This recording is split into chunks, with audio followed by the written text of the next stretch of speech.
భీమదేవరపల్లి మండలం రత్నగిరిలో ప్రతి సంవత్సరం శ్రావణ మాస చివరి రోజున ఇక్కడ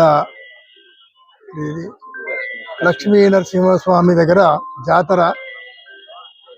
ప్రతి జిల్లా నుండి చాలా దూర ప్రదేశాల నుంచి కూడా ఇక్కడికి లక్ష్మీ నరసింహస్వామిని దర్శించుకొని భక్తులు చాలా కాలం నుండి కూడా వారి యొక్క కోరికలు తీరడం వల్ల ఇక్కడ దినదినం అభివృద్ధి చెందుతుంది. ఇది ఒక్కరోజు జాతర అయినా కూడా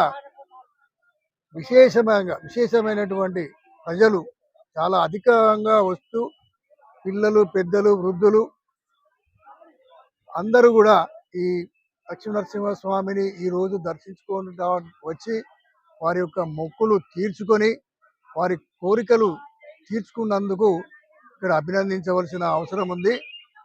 ఇక్కడ దినదిన అభివృద్ధి చెందుతున్నా కూడా గ్రామ పంచాయతీ కానీ ఇతరత్ర దేవస్థానాన్ని అభివృద్ధి చేయడానికి తగినటువంటి చర్యలు తీసుకోవాల్సిన అవసరం ఎంతైనా ఉంది. రోజు జాతరను కూడా చాలా నిశ్శబ్దంగా నిబద్ధతగా జరుగుతుంది. ఇక్కడ పోలీస్ ప్రొటెక్షన్ వాళ్ళు తీసుకున్నటువంటి జాగ్రత్తలు అభినందనీయం. వారు ఇక్కడ చూస్తుంటే వారు ఒక్కరే ఇక్కడ కంట్రోల్ చేస్తున్నట్టు అనిపిస్తుంది. వాలంటీర్స్ కూడా, కాంగ్రెస్ పార్టీ వాలంటీర్స్ కూడా ఇక్కడ వారి శ్రద్ధ తీసుకొని ప్రజల సౌకర్యాలు చూస్తున్నారు.